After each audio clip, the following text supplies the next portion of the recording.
नमस्कार, मैं अभिषेक राज easy way coaching में आप सभी का मैं स्वागत करता हूं। दोस्तों, national high speed rail corporation limited में भर्ती निकाली गई। काफी अच्छी भर्ती है और भारत सरकार और राज्य सरकार दोनों को मिलाकर इस जो हमारी कंपनी है जिसका नाम national highway speed rail corporation limited है बनाया गया है। अब इसमें जो भर्ती निकाला गया है आईटीआई और डिप्लोमा दोनों के लिए भर्ती है। दोनों बच्चे इसमें अप्लाई कर सकते हैं, लेकिन दोनों की सीटों की संख्या अलग अलग है। ठीक है, तो आइए इसके बारे में चर्चा करते हैं। सबसे पहले अगर आप इसका तैयारी करना चाहते हैं तो इजी वे ग्लोबल एप्लीकेशन को डाउनलोड कर लीजिए। कोई असुविधा हो तो हमारा हेल्पलाइन नंबर है, इस पर कॉल कर सकते हैं। जैसे आप डाउनलोड करेंगे तो ये लेआउट है, ठीक है ना, इस तरह का लेआउट दिखेगा। इसमें आपको मास्टर कोर्स के अंदर में जाना है और मास्टर कोर्स पर जैसे क्लिक करेंगे तो आपके सामने इलेक्ट्रीशियन का, फिटर का, टर्नर जो भी भर्ती निकालिएगा उसका यहाँ पे कोर्स दिखाई देगा। और मात्र 599 रुपये देकर आप इस मास्टर कोर्स को परचेज करके आप अपना तैयारी को इसका कंप्लीट कर सकते हैं। ठीक है, अब आते हैं कि इसमें नंबर ऑफ जो भर्ती है किस तरह से और कितना है। देखिए, ये जो national high speed rail corporation limited है वैकेंसी के बारे में नोटिस जारी किया है। ठीक है, और यहाँ पे बताया गया कि भाई ये परमानेंट जॉब है जिसमें 35,000 से लेकर 1,10,000 तक सैलरी आपका रहेगा। ठीक है, और काफी अच्छा सैलरी पे स्केल काफी अच्छा है। ठीक है, स्टार्टिंग में 50,000 से कम आपको नहीं मिलने वाला है। ठीक है, यहाँ पे जो क्वालिफिकेशन दिया है उसके बारे में देखते हैं हम। तो पहला है ये वैकेंसी नंबर है, ठीक है ना, ध्यान रखिएगा वैकेंसी नंबर है, ये number of name of the post है और टोटल नंबर ऑफ पोस्ट कितना है। तो पहला है टेक्नीशियन सिविल ट्रैक फिटर का और इसमें 18 सीट है। और यहाँ पे क्वालिफिकेशन जो दिया है कि अगर आपने 10वीं के बाद आईटीआई फिटर ट्रेड से किया है तो आप इसमें अप्लाई कर सकते हैं। एनसीबीटी और एससीबीटी दोनों के लिए यहाँ पर मौका दिया जा रहा है। या अगर आपने अप्रेंटिसशिप किया तो भी अप्लाई कर सकते हैं, या अगर आपने 3 साल का डिप्लोमा किया है सिविल इंजीनियरिंग से तो भी आप इसमें अप्लाई कर सकते हैं।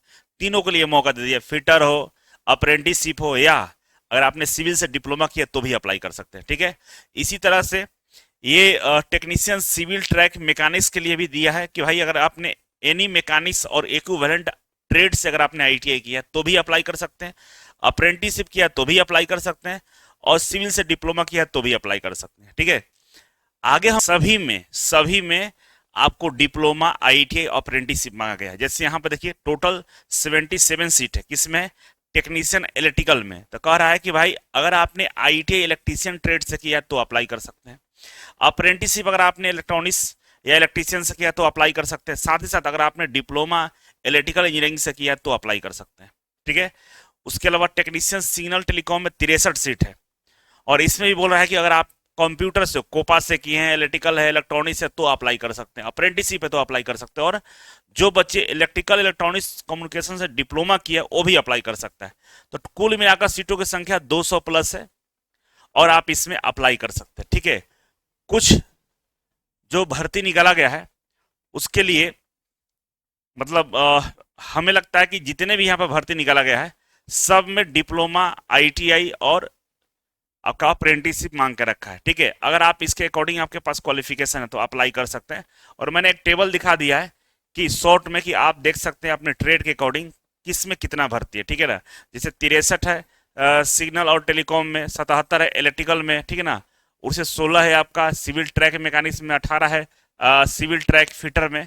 तो आप यहाँ से डायरेक्टली आप चीज़ों को देख सकते हैं। ठीक है, अब आते हैं कि भाई इसमें एज क्या होगा। तो इसमें मैक्सिमम एज 35 साल दे रखा है, मेडिकल स्टैंडर्ड B1 कैटेगरी का होना चाहिए, प्लेस ऑफ पोस्टिंग इसमें बोल रहा है कि भाई एनीवेयर, कहीं भी जहाँ पे इस कंपनी का कहीं भी प्रोजेक्ट होगा वहां आपको काम करने जाना होगा। ठीक है, एक और इसमें गंभीर चीजें लिखा हुआ कि फॉर ऑल द पोस्ट, सभी पोस्टों के लिए कह रहा है कि कम से कम 2 साल का पोस्ट क्वालिफिकेशन एक्सपीरियंस होना चाहिए in the field of operation और मेंटेनेंस डिपार्टमेंट में। ठीक है, और कहाँ से होना चाहिए, अगर इंडियन रेलवे हो सकता है, गवर्नमेंट ओन्ड हो सकता है, या गवर्नमेंट ऑपरेटेड रेलवे हो सकता है, मेट्रो रेलवे, या आरटीएस सिस्टम, इन तमाम जगहों से अगर आपके पास एक्सपीरियंस है तो आप इसमें अप्लाई कर सकते हैं। ठीक है, ये बोला है, मतलब 2 साल का एक्सपीरियंस मस्ट है अगर आप इसमें अप्लाई करना चाहते हैं तो।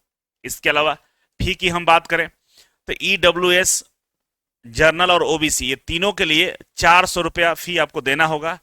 और इसके अलावा कह रहा है कि ट्रांजेक्शन और भी जो उसमें बैंक चार्जेस होता है वो सब अलग से आपको पेड करना होगा, ठीक है। मोड ऑफ सिलेक्शन की बात करें तो सीबीटी एग्जाम होगा। सीबीटी एग्जाम में मेरिट लिस्ट बनेगा, जो बच्चा पास होगा उसका डॉक्यूमेंट वेरिफिकेशन होगा और मेडिकल एग्जामिनेशन होगा। इसके बाद आपका क्या होगा, जॉब मिल जाएगा, ठीक है। इसके अलावा डेट की बात करें तो 7 जुलाई से फॉर्म स्टार्ट है और 5 अगस्त तक ये फॉर्म भरा जाएगा। लिंक हम डिस्क्रिप्शन बॉक्स में डाल देंगे जहां से आप इसे अप्लाई कर सकते हैं, ठीक है। और आज का एक आखिरी न्यूज ये है कि भाई अगर आपका दोस्त मित्र कोई भी हो जो आईटीआई में एडमिशन लेना चाहता है तो इजी वे कोचिंग के माध्यम से एडमिशन कराइए। कॉलेज के फी में ही कोचिंग पूरी तरह से फ्री होता है। एडमिशन के पहले दिन से सरकारी नौकरी का हम तैयारी करवाते हैं। 8,000 तक स्कॉलरशिप मिल जाता है, ठीक है। और कोचिंग ऑनलाइन और ऑफलाइन दोनों तरह से फ्री होगा, ठीक है। स्किल टेस्ट का भी सुविधा उपलब्ध है। कुछ भी नहीं होगा तो हम 25,000 रुपए में प्लेसमेंट करवा देंगे। अगर एडमिशन के लिए इंटरेस्टेड है कोई तो जो नंबर स्क्रॉल कर रहा है उस पर कॉल करके आप एडमिशन ले सकते हैं या इसके बारे में और जानकारी हासिल कर सकते हैं, ठीक है। तो आज के लिए बस इतना ही था। अगर आपको अप्लाई करना है तो 237 पदों पे आप अप्लाई कर सकते हैं।